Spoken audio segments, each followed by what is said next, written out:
Great lawyers don't always know how to build great law firms. Let's change that. Join Ben Gideon as he shares hard-won lessons from building his own financially successful law firm and practical insights from top law firm entrepreneurs, business consultants, and more. This is a podcast for lawyers, by lawyers. Welcome to Elevate, Build, and Grow Your Law Firm. Produced and powered by Law Pods. Elevate, Build, and Grow Your Law Firm is sponsored by Supio. Supio is a cutting-edge AI program designed specifically for plaintiff trial lawyers.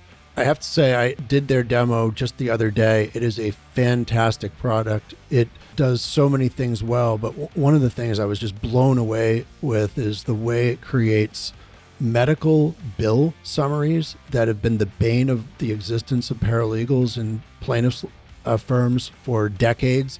It does it in seconds. It's able to identify every bill from every provider, organize it, and then identify records where there's a bill but no record, and it can keep that going throughout the life of the case. It can do a million other things, which we'll talk about as we go forward, but you should get on Supio. They just got their Series B funding. They've got 60 plus employees. It's a great business, and get on and do the demo and see what they can do for you if you're in a plaintiff's practice. We're also brought to you by Vision Spark. Vision Spark is the search firm that specializes in finding your law firm, someone like Jeff Wright. We used Vision Spark to find our COO, and I've got to tell you, it was an incredibly good process. So I can talk from the side of the business owner who's searching for a COO. What was the process like from your side, Jeff, as the person being recruited? It was thorough. It was. I felt at times I was being interrogated, and it was a long process, but it was probably the most thorough process I've been through in my career. And their follow-up, even since I've been hired, we've had monthly calls, and they just want to follow up.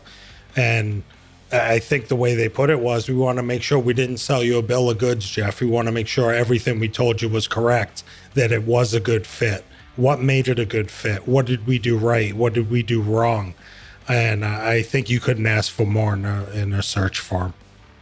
Yeah, and I think, we obviously made the right choice in hiring you, but they found just an amazing pool of really top-notch candidates, which, you were the best of, Jeff, which speaks to you. But they found people we never could have located on our own, people from different states, people with extraordinarily interesting backgrounds. The expense was actually worth its weight in gold. So I would highly recommend, if you're looking for an implementer or a COO, I think they can also do some other positions, but I would reach out and talk to the folks at Vision Spark. And finally, the podcast today is brought to you by 1% for Planet. Our firm, when we started, committed ourselves to joining 1% for Planet. 1% for Planet is an organization where members like ours commit to giving 1%, in our case, of all of our fee revenues to environmental nonprofit organizations. It's been a wonderful fit for us. We've probably contributed to 24 really great organizations that help preserve the environment, particularly in the northern New England states where we practice. It allows us opportunities to attend events like the one you just went to, Jeff. Yeah, it's an organization down in southern Maine that is a refuge for injured wild animals, and they try and rehab them, and the ones that are unable to be rehabilitated to a point that they can go back to their natural environment, they house them there, and they use them as to teach classes and teach children. They've rescued somewhere in the neighborhood of 6,000 injured wild animals in the last 5 to 7 years. It's an extraordinary organization. Yeah, and it's just so great to be able to support all these organizations. And when you are a member of 1% for Planet, one of the cool things is you're authorized to use the 1% logo, and we do. It's on our it's part of our branding as a firm. It's on all of our digital marketing. It tends to be on our it's on our letterhead. I mean, when we submit a brief to the court, it's got the 1% for Planet logo on it. And I just think it's a nice thing to have your business associated with something positive like that, to send a message to the world that you are giving back. And we would encourage all law firms that have the means and interest to contact 1% for Planet and become members. And if you do that, please reach out to us and we will give you a plug on the show as a new 1% for Planet member. Welcome to Elevate, the Build and Grow Your Law Firm podcast. I am Jeff Wright, Chief Operating Officer at Gideon, and as always, joined by founder, partner, Ben Gideon. Good morning, Ben. Hey, Jeff. Good morning. So I've had a big couple weeks, big things to report. We did our launch of our Lewiston case, where we represent 100 plus clients who are victims of the horrible mass shooting in Lewiston, Maine, and filed our lawsuit in federal court last week, which garnered enormous media attention from venues all over the country, Washington Post, New York Times, Boston Globe. Everybody was up here. And it was just a really wonderful event. All of our clients were there standing with us. 3 of them spoke at the press conference, and it was incredibly moving. So, yeah, I would recommend anyone that hasn't read the complaint. It's 156 pages, I think, but 120 pages. We 120. scaled it back, yeah. But it is well worth the read, and you can find it online. But just obviously a heartbreaking situation for those families and victims of the mass shooting. And let's hope that case gets some legs with the feds. Yeah. And the other big thing we've embarked on the last week or so is we've launched our television and radio marketing, which I've now been doing this for almost 25 years. Never intended to actually market directly to the public through those kind of venues, but we decided to do so. And I think our ads have been well received. We're taking a kind of a different approach to it, not this typical what might be considered somewhat sleazy plaintiff lawyer type of ads. We have a different, much more dignified and respectful approach to it, and we're hoping that pays some dividends. So that's a good segue to our guest, who's very knowledgeable in many things that relate to what we just discussed and many more things. We're thrilled to have Cameron Herold join our podcast today. Cameron is somebody who's written books that we've been reading and utilizing in terms of our own growth strategy and scaling our own law firm. Cameron has built multiple $100 million businesses. I know he's the leader of organizations called, one's the COO Alliance, that helps train chief operating officers like you, Jeff, for different types of businesses all over the world. And my understanding, Cameron, is you're in Boston today about to host one of your COO conferences. We are, yeah. We've got, good to be here. Thank you, guys. I appreciate this. Yeah, we've got an event today being hosted at MIT's Endicott House. I've got 61 COOs coming in from about 14 different countries. We've got our team coming in from 5 different countries. And we've got a global network of COOs, about 190 COOs from 17 countries that we are trying to give them the skills. Most of them are around the $30 to $40 million mark. Our smallest member is $5 million in revenue, the biggest about $600 million. Wow. And then just because you're wearing, if anybody's watching, you're wearing the Roland Garros French Open hat. I'll put my U.S. Open hat on. We got the tennis hats to represent today. Right. And I understand you just came from the U.S. Open, as did I. A great sporting event. The problem is if we get talking tennis, you can consume our whole hour doing that. But we'll stay focused. Yeah, I missed the memo. I don't have a hat. Okay, I'll take it off. Thank you. Put my MIT one on then. There we go. My wife gave me a Stetson hat, and I wore it to work once. I think I had it on the podcast once, and Jeff complained about it, so I don't wear it anymore. I don't know. I thought it was okay, but Life's too short. If you can't wear a fun hat on a podcast, what's not worth doing the podcast? right. I don't know. Part of my job is to keep Ben in check. So That's the hardest part. The COO's job is to be the brakes to the entrepreneur's gas, but not the parking brake, or the leash to the entrepreneurial dragon, but not choke them. So yes, that is your job, Jeff. it is. So Cameron, I know you spent, a good part of your adult life building businesses and also doing a lot of critical thinking about how to teach the knowledge that others can use to help build and grow their own businesses. And that's what the topic of our podcast is, relating to lawyers. But before we get back kind of to your backstory and some of the books and other things you've done, because I know you're constantly thinking about these things, what is right on the cutting edge right now? What is the new thing, the thing that's sort of driving you right in the moment, that's top of mind? I think what everybody is talking about is AI. That's not what I'm talking about. Because if you put AI in the hands of people that are unskilled, you're dangerous, right? There's nothing worse than having a group of highly productive people working on the wrong stuff.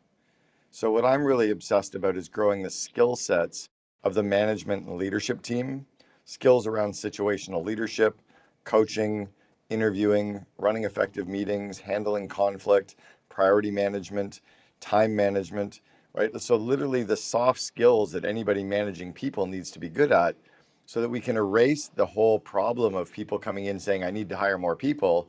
That's rarely the actual issue or the solution to the problem.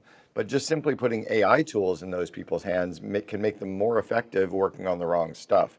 So I think AI is a dangerous tool to put in the wrong people's hands. Interesting you mention AI, because that is something we're utilizing more and more every day. And there is that concern about whether it's being used effectively or being used in a way that causes you to cut corners or do things that impair your ability to provide the best, work product for your firm and for your clients. I grew up in an organization called College Pro Painters. It's where I say I got my real Oh, world MBA. And I ran a franchise for College Pro. I worked at the head office of College Pro. I opened the West Coast of the United States for them. And I was just emailing the CEO and the founder of it a couple of days ago. I left the company, 30 years ago now, 28 years ago. But I was emailing the CEO the other day. He told us a story of these two leaders that were clear cutting a forest. And they were both clear cutting the forest really quickly. And the one leader climbed to the tallest tree and looked around and said, holy shit, we're in the wrong forest. So I love AI. I mean, I have a dashboard on my computer called There's an AI for that. We have an AI expert present to our COO Alliance members every single month. I have my clients that I coach do what I call a 5-minute book report. I have every member of the leadership team present for 5 minutes every Monday on one thing they used AI for to share with the others, just to learn from osmosis. So I believe in those as a tool, but I just think it's more important currently to also work on the skill sets of not just the CEO, but the COO, the leadership team, and anybody managing people, right? If we give those people the skills to actually manage and lead others.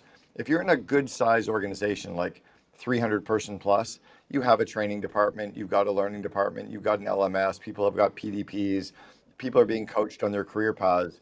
But you're in a small to mid-sized company, like a 10 person to 200 person company, you're basically winging it, right? So I just think that it's something that I'm more obsessed about, not in spite of or instead of AI, just a layer that we need to be more cognizant of. Yeah, and studies are starting to trickle out about people that are using AI to a heavy degree. The lack of critical thinking and independent thinking is being driven down because the AI is being used as a crutch as opposed to a tool. I think we're going to see that.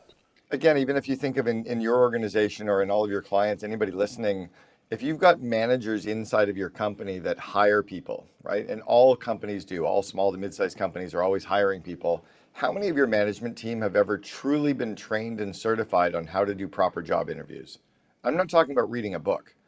So what happens is we end up with these mid-level managers hiring people, trying their best, and then giving them tools like AI, and then we just create more busy work. This was even happening before AI. I've always really been I think, obsessed with a leader's core job is to grow people. So I know that you have law firm members of your organizations and you work with law firms and every other kind of business probably as well. When you think just about law firms in particular, are there things unique to law firms that require different approaches, management structures, or systems, obviously apart from the legal services side of that you've noticed over the years, or are the principles fairly universal that apply to other businesses as well? Yeah, it's interesting. Great question. So first off, I really wanted to get into business school when I was in university and didn't have the grades. Plus, I was so distracted. I was already running my own company. I was on the university ski team. I started a fraternity. So I didn't have the grades to get into business school, but I did an undergraduate degree with a law major.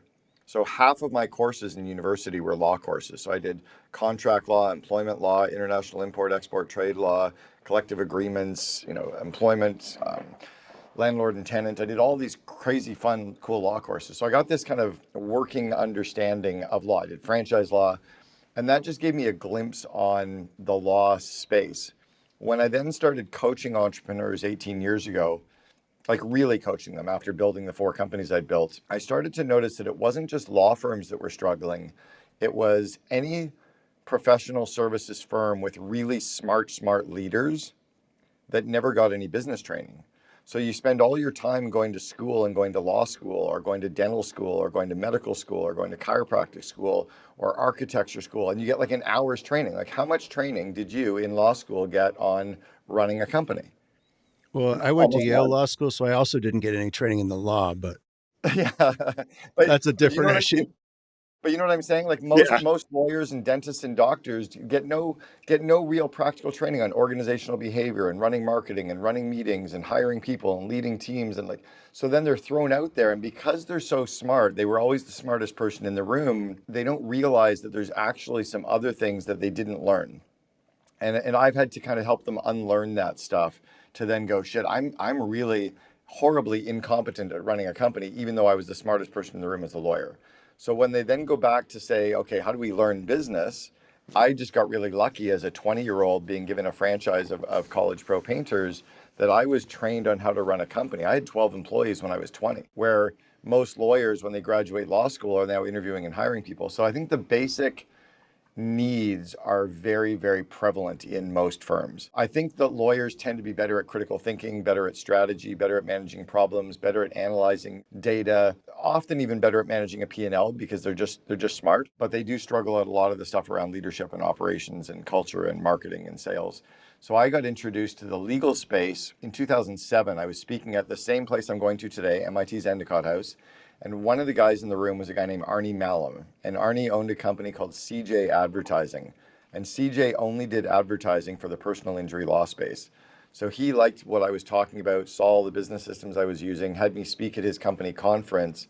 And then I started to meet all these CEOs of law firms that started to get me to come in and coach them. So guys like William Matar, George Sink, John Barry, Chad Dudley, Seth Bader, all these law firm owners, I was coaching them. Then I started coaching Jason Hennessy from Hennessy Digital. I started getting this weird working understanding of the legal space. Bill Hauser from SMB. And I ended up getting this really weird understanding of the space. So yeah, I think that's the one struggle. The other thing I noticed, and this was one when I was coaching John Barry, he was looking to hire a COO, someone like Jeff. He wanted someone with operational experience, someone who had run companies before, someone who had been from the legal sector, and he wanted someone from the military because John was like a total military guy and he wanted that kind of military structure. That's a tough person to find.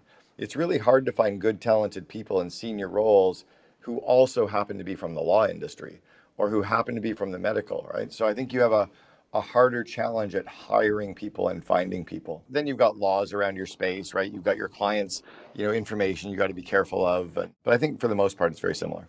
I was just going to say, a little background on us. Ben's been an attorney for a couple decades now. When he was looking to scale, his firm with his partner, Taylor, Ben wrote a very good 4-year strategic plan. And really step one of that strategic plan was to bring in an outside chief operating officer that was not an attorney, that did not have a background, in that, but understood the operations and the business side of it. And, I'm not trying to toot my own horn, but I was their choice this past January. I've been here 9 months now. And I think the realization that Ben had was what you just spoke about. Ben and the team here is very good at the law and very good at what they're doing, but the expertise may not be operations and running a firm like a business. And I think they did the right thing with not going after more industry IP. It's really weird. One of the things I noticed in coaching all these CEOs for the last 18 years, at one point I was coaching Marcelo Claret, who is the CEO of Sprint. I was also coaching Jamie Jones, his second in command, the 82nd largest company in the United States, sitting in his boardroom in Kansas City going, I've never worked for a cell phone company. I don't even know how a cell phone works. I have no idea how. And he tells me his biggest issue of the week is cutting $4 billion in OPEX. I don't even know where do you start? Like, that's just so out of my comfort zone. But my expertise was operations and execution and culture and meeting rhythms. And so I was able to work with him in that one sector. I think when companies keep hiring people from within the industry, you keep seeing the same issues. It's kind of you're inside of your own filter bubble. So I think it's smart to hire people from the outside who fit culturally, who mesh with the people, but they can see the forest for the trees, right? You can learn the industry, you can understand the industry, and hire lawyers to do the lawyer jobs, right? But we used to say at College Pro Painters, managers manage and painters paint.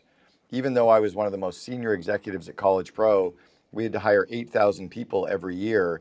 I was competent at painting a house, but I was excellent at interviewing and hiring and leading and growing people to run franchises to then hire the 8,000 people. I'm interested in your thoughts, Cameron, about where's the starting point for the journey? I mean, what we did was we launched our firm. We got our feet under us. We learned a bunch, mostly through trial and error and the early days of your entrepreneurial journey where you're wearing all the hats and working 80 hours a week and just keeping, putting fires out. And then we got to the point where we had enough stability there and traction that we could start thinking critically about building out a business in a logical way with structures and so forth. And right around that time, we were about 3.5, 4 years into our journey here. We were sitting down with our leaders, our then leadership team, and one of the people on our team said to me, "What are we doing? What's the plan?"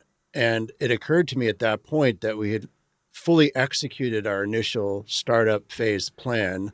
We'd accomplished everything we'd set out to do at that point, but we had no plan for where we were going next.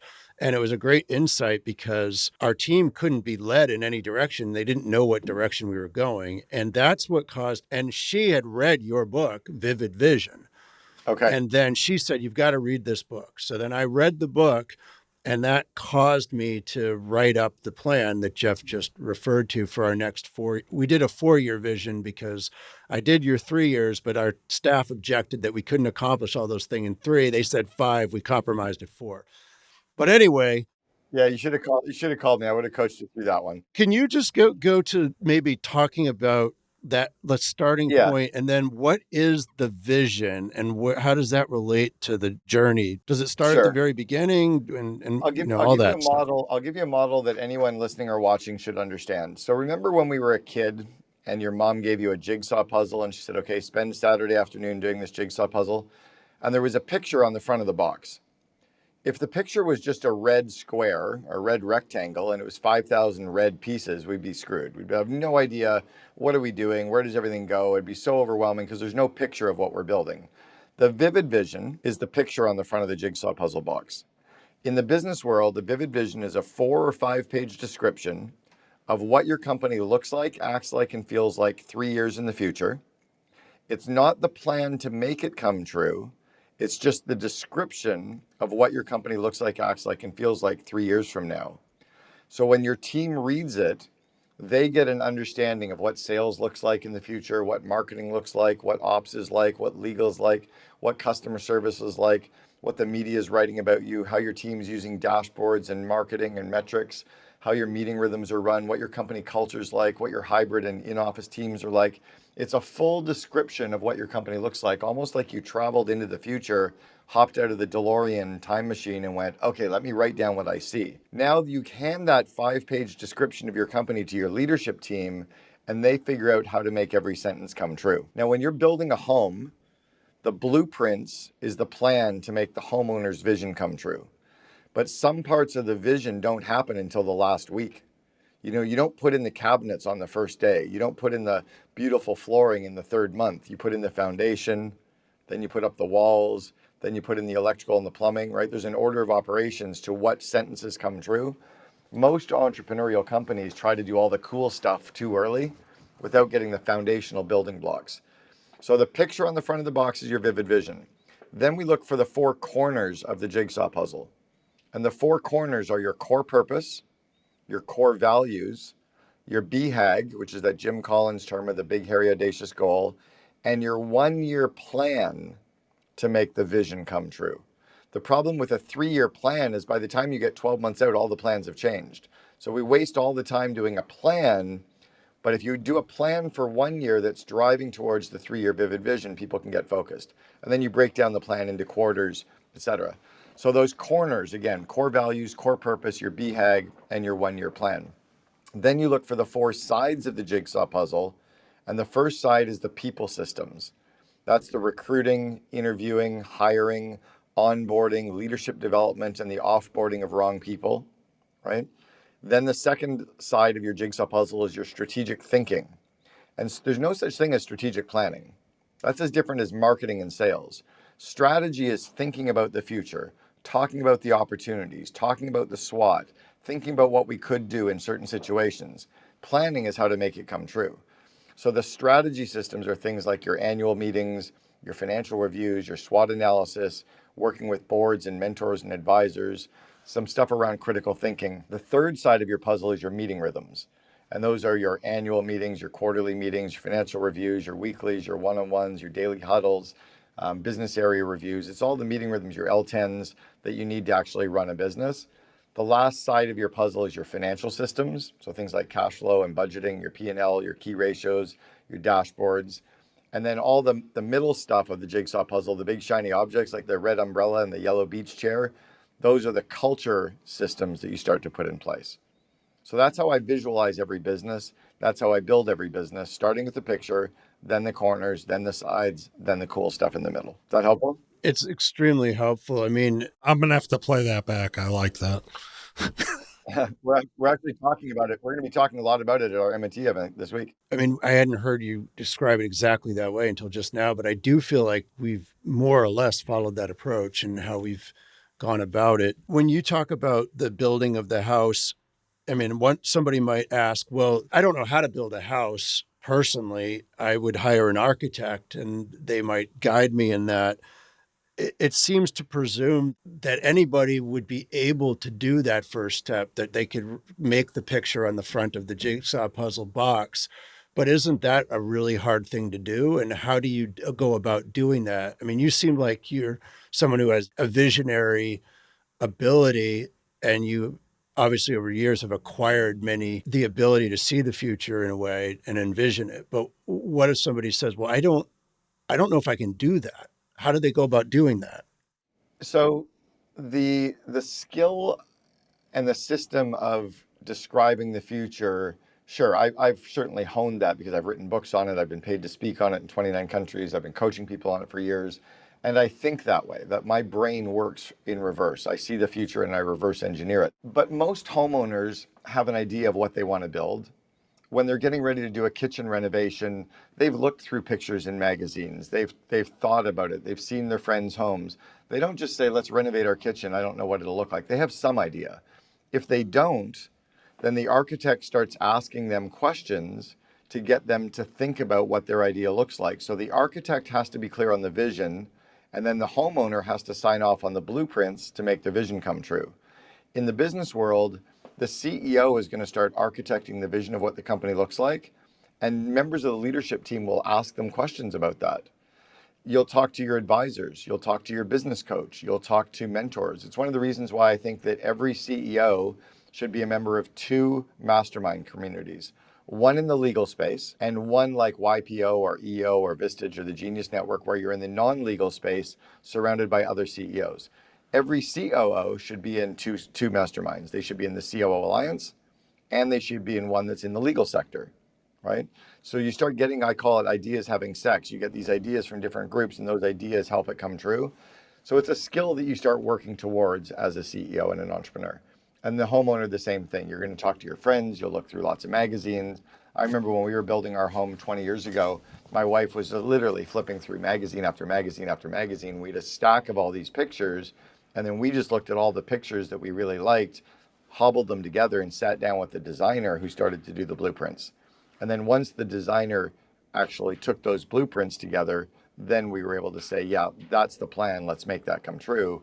And then we had to agree on a budget. And then we also had to say, okay, if we're going to do this, we want to do it in 12 months, not 3 years, right? Don't take 3 years to build our dream home, and don't spend $7 million to do it. Do it in 12 months and do it for $1 million. My wife and I designed our dream home at one point, and then realized that if we actually built it and had to agree on all of the little decisions throughout, Get we'd probably divorced. end up being divorced. So we just bought a home instead, Yeah. which worked out pretty well, actually. By the way, that's one reason why doing acquisitions and acqui-hiring is a really great strategy for many small to mid-sized companies, because sometimes building a company is a lot of freaking work. Entrepreneurship has become too trendy. Everybody thinks being an entrepreneur is so cool.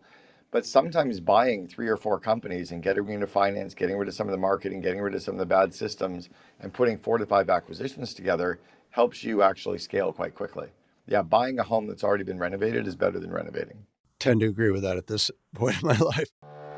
Need help on a complex personal injury or medical malpractice case? Gideon Asen accepts case referrals and regularly co-counsels with lawyers nationwide on high-value claims. The firm has recovered millions of dollars in cases that competitors turned away because they dig deeper. Ready to learn more? Email bgideon@gideonasenlaw.com to start the conversation. Gideon Asen shares fees as permitted by the laws of each state. Don't let complex cases overwhelm your practice. Elevate justice together with Gideon Asen. What portion of the vision is simply the revenue goal? So I know when None. None. So None. I know, like, you're building the 1-800 got junk from 2 million to 100 plus million over 6 years. Yeah. I mean, didn't you say I want to double my revenue each year or something like that? We never put the revenue goal in what Brian used to call it a painted picture. So the vivid vision is what he used to call a painted picture. We never actually put the revenue target in the vision. We described what we used to call building, our BHAG was to build a globally admired brand. Crazy that I left 18 years ago and I still remember our BHAG like that, right? A BHAG is something that from the outside world seems impossible, and from inside the company seems plausible. It is not measurable, and it's a 20 to a 30-year march. That's the definition that Jim Collins gave it. It's not changing 1 million lives, but that's just a big goal. So our BHAG was building a globally admired brand, and then Brian's vivid vision was what the company would look like, act like, and feel like 3 years later. So it was never like 340 employees. Now, I had a spreadsheet where we reverse engineered everything that had metrics and goals 5 years out, 3 years out, 1 year, to give us some frameworks and ideas to think about stuff. Because I wanted to think about staffing plans a year or two out. I needed to think about hiring ahead of the curve, advising our truck manufacturers, cash flow and budgeting. So the planning is where all the numbers got put in. But describing the company was a non-empirical kind of qualitative description. Just like building your dream home, nobody is sitting down saying, here's the budget for my home. They're just saying, these are the cabinets I want.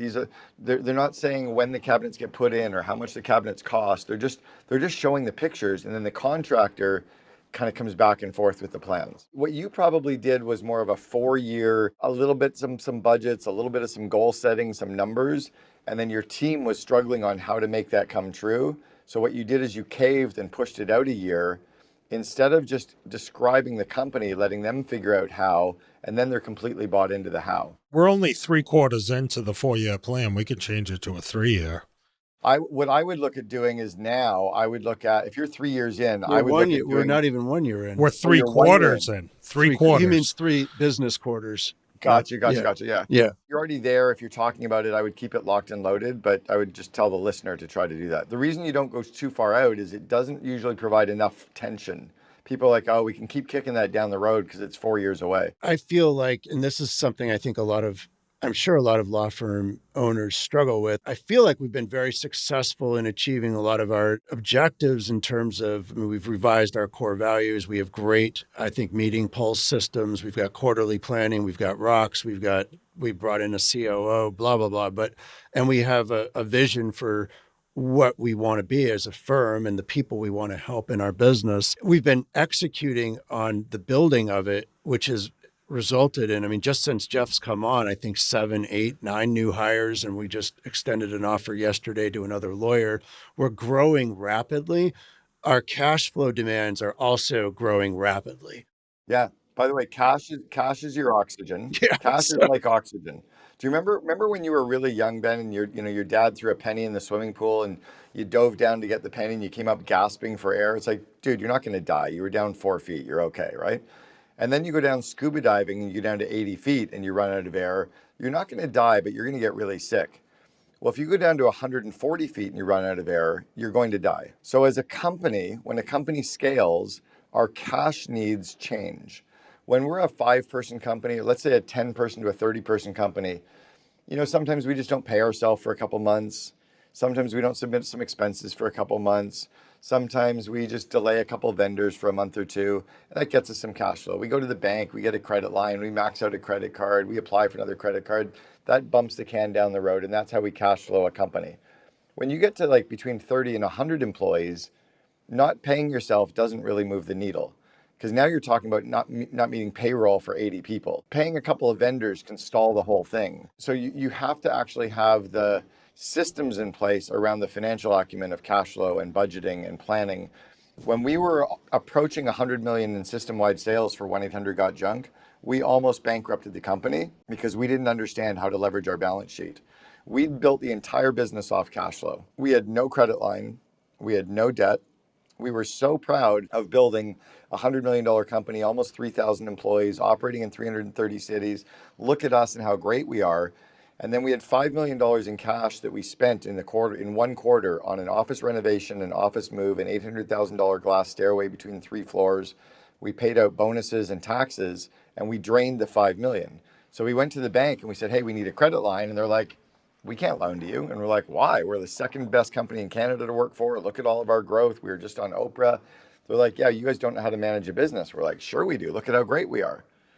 We literally Brian had to borrow $420,000 from his mom to meet payroll. And I had to fire 20 people. And then we had to call all of our suppliers and delay payments for 90 days because we didn't understand the financial acumen. So a business of your size, you either need a fractional CFO advising your controller or director of finance, or your director of finance that's got a CFO title, but they're really a director level. You need to get a fractional person overseeing things like cash flow and budgeting until your team has that acumen. And then you need to give your whole leadership team responsibility to look at the P&L, to look at cash flow, to look at budgeting, and to make decisions around that stuff. And often we just don't have that skill set in place until it's all of a sudden very, very late. Yeah, and we realized early on that that's something we need to do, and cash is the oxygen. So we look at all those things you just mentioned every week. We have a finance meeting every week and delve into the P&L and our cash flow and everything else. So we were getting a cash flow every 4 hours for the 2.5 months that we were going through hell. I'm not kidding. Trish Saltis, who came in as our CFO, rang the fire alarm and went, we're going to go bankrupt. We have to do something. We got a new cash flow update every 4 hours. We got it at 8 a.m. and we got it at 12 noon every single day for almost 2 months. It was terrifying. Well, there's a lot of truth to that. And I forget the author who talked about growing broke, that if you don't scale correctly, if you don't scale methodically and keep your eye on everything that's happening, it's very easy to grow broke. And I think there's a lot of validity to that. That sounds like a really, really fascinating read too. I'm going to take a look at that when we're offline. I just wrote it down. Yeah, that's the problem and again, it's because entrepreneurs start to gain some confidence because they've built it. So they start to rest on their laurels, right? They start to feel like that was my issue and Brian's issue was we just had so much confidence not cocky, but we were growing so quickly. We were so big. We were operating so well. We were winning all these awards. that when our head of finance kept saying, "Are you sure we're not growing too quickly?" we weren't listening to him. He was quiet. He was very amiable. When he got replaced with Trish, who was the former head of finance for business objects, she literally rang the fire alarm, and we were like, whoa, what the fuck? We just didn't have the skills.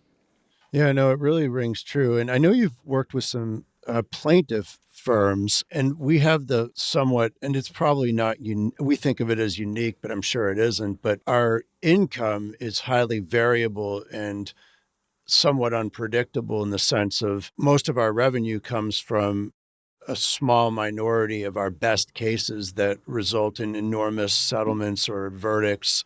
And those are unpredictable in terms of amounts and time. And they can be managed in the sense of if you're willing to take a lower dollar figure, you can settle the case sooner, but then you're compromising your ability to get a better recovery, which is part of the income you may depend on and what gives you the outside results. Yeah, my advice to these kinds of firms has always been it's kind of like the Warren the movie Wall Street, where the kid's trying to land Gordon Gekko as the investor. He goes after his bread and butter clients every day. He has his bread and butter clients that are running his book and paying the bills every day, and he's still trying to bag the elephant. And I think you've got to build your firm where you've got your bread and butter business, you've got your bread and butter budget, and then you have some budgeting and some projections around landing these deals and what they're going to come in at with some percentage of when it can be allocated. And then when it gets allocated, a certain amount drops into cash flow and retained earnings, a certain amount gets invested, and then a certain amount gets pushed back into growth. So, but you have to kind of build. So it just takes some rigor around planning and forecasting. I'll tell you, College Pro Painters, we did 100% of our revenue in 4 months. And then we did zero revenue from September 1st till April 30th. Because 8,800 students went back to university and there were 60 of us at the head office. So imagine when you're running your entire business, like we had to be very tough with that. At 1-800-GOT-JUNK, we were doing 3 times the amount of revenue in July that we would do in January because there's something called the winter. Right. So we had these huge, right? Heard of it, especially in Canada.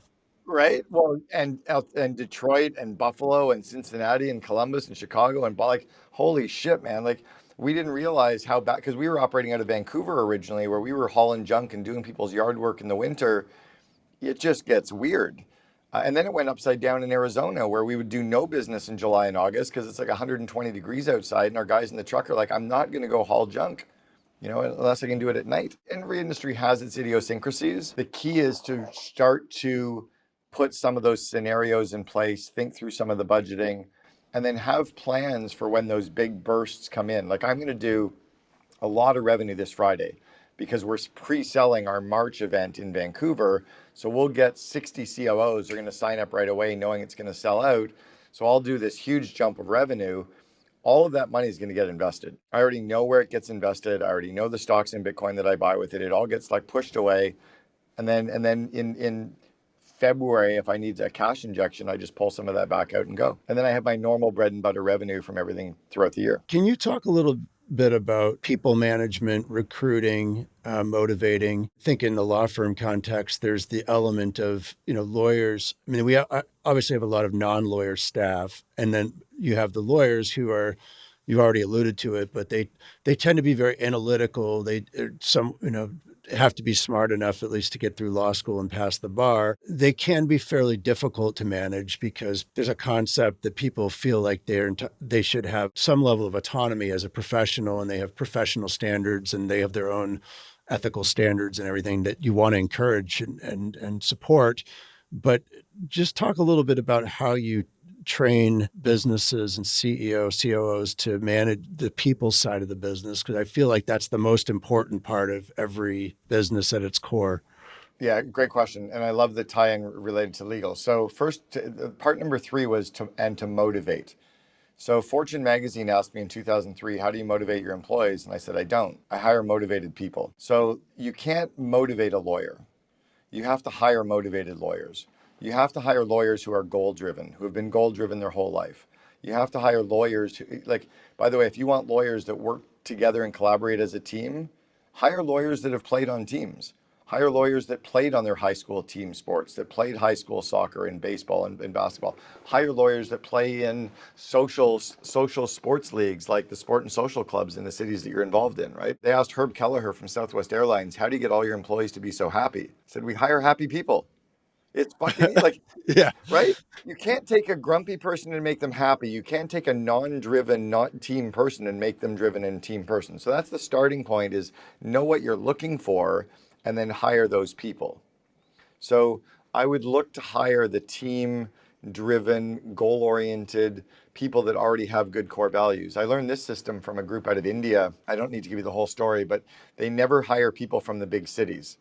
They only hire people to run their hotels from the small towns and villages because those people have never lost the core values. The Bentonville, Arkansas people are just wired differently than the ones from Dallas, right?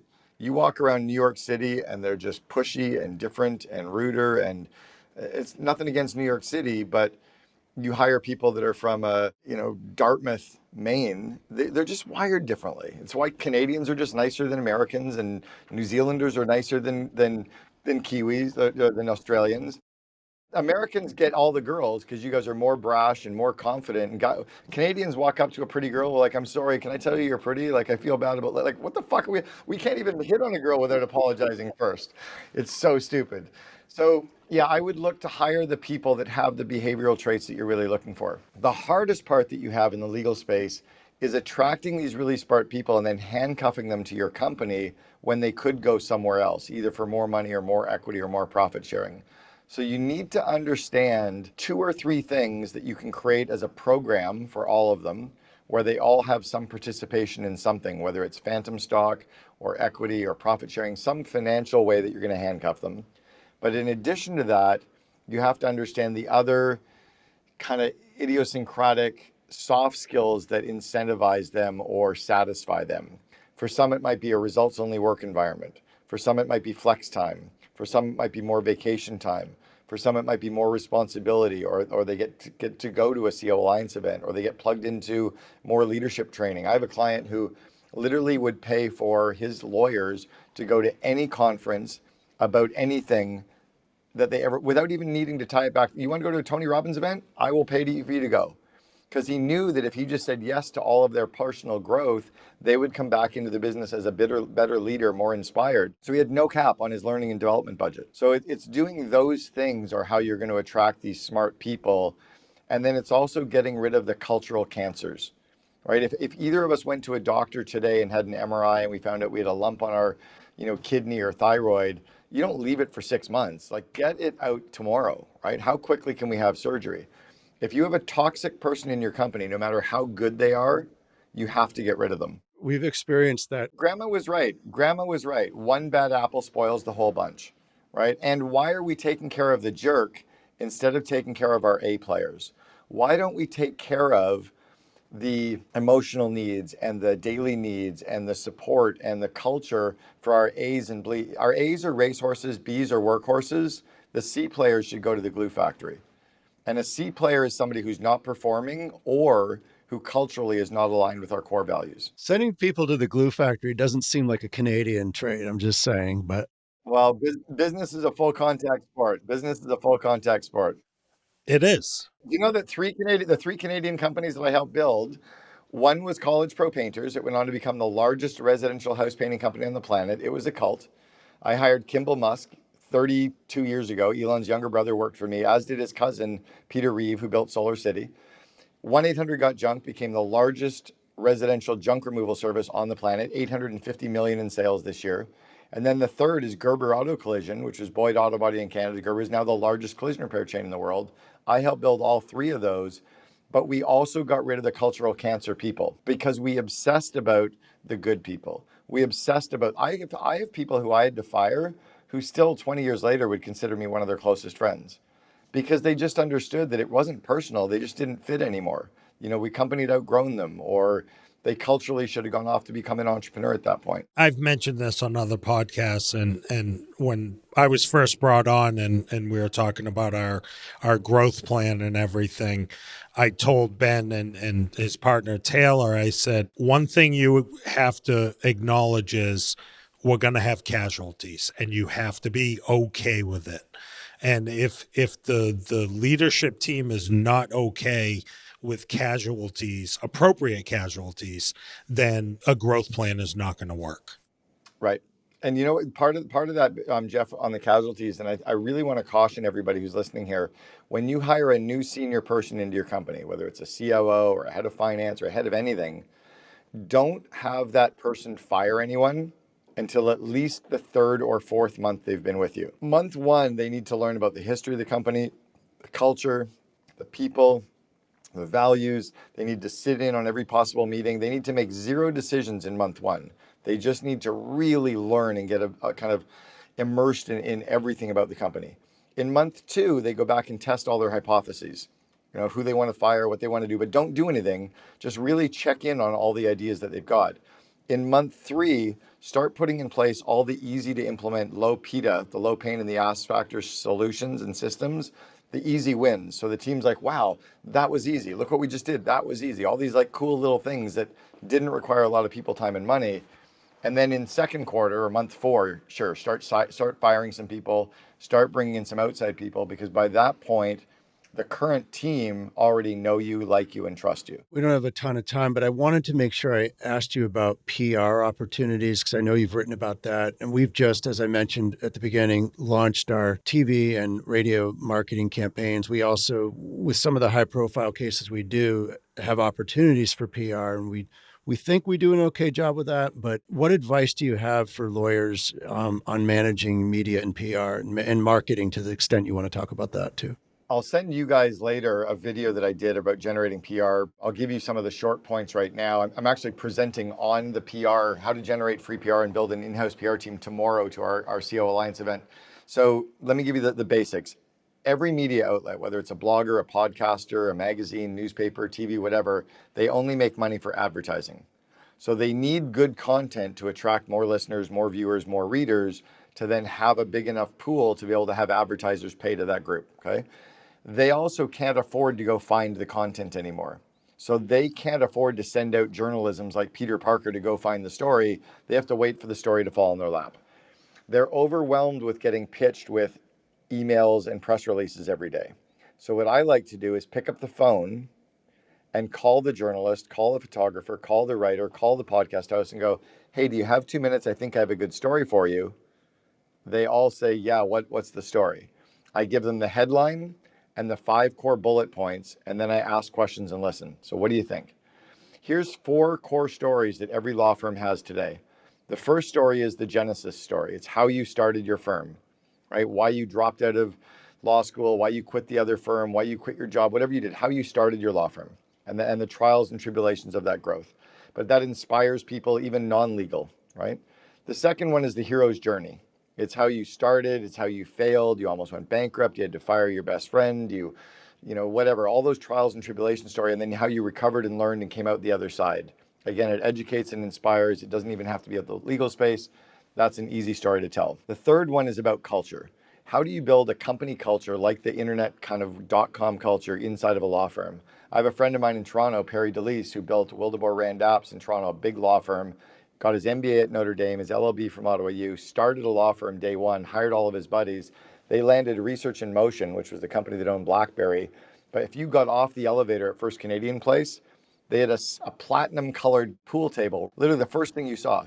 No one in his law firm in 1993 was allowed to wear a tie. He's like, you ever wear a tie, you get fired. He had an internet culture inside of literally a Wall Street law firm, right? Bay Street. So that's the third story, is that company culture. The fourth is telling stories about your customer and how your firm helped your customer, right? So when you make it about the customer and the success that you have, you're embedded in all of that. That's some basic stuff though around PR. And then don't hire a PR firm. Hire a 26-year-old woman who loves to sell, can handle objections. Hire a salesperson, and her products are the 4 stories. You only need 4 stories, and you could get. We landed 5,200 individual unique stories about 1-800-GOT-JUNK in 6 years. And we weren't a cool company. We hauled garbage. That advice is so great and rings so true. And my partner Taylor's always been great. He just calls reporters, and we've had many front page, above the fold stories, news stories, just because we pick up the phone and call somebody and interest them in our stories. Here's a good part with that. When Taylor calls the media, at some point in the second to third minute, he's got to say, "Oh, and here's a good photo op for the story." Oh, he does that. They go right out to our clients' homes. We've had unbelievable coverage through that process. Because when you give them the photo op, that's a better story for them. And again, you're helping them, right? But no journalist is going to go, "Oh, can we take a photo too?" But when you embed the idea, right? I've also called journalists, or actually the photographers, because every blogger, every newspaper, every magazine, when there's a photo, it has the photographer's name beside it. So I call the photographer. No, the photographer's phone never rings. The only person that calls photographers is mom. Right. When you call and you go, "Hey, I got a good photo op," he's like, "Cool, what is it?" He's just waiting for an assignment. And then he goes to the news desk and go, "I've got a good story." And the editor goes, "Good, go cover it, because I'm too busy saying no to the 400 press releases I got today." This is all in my book, Free PR.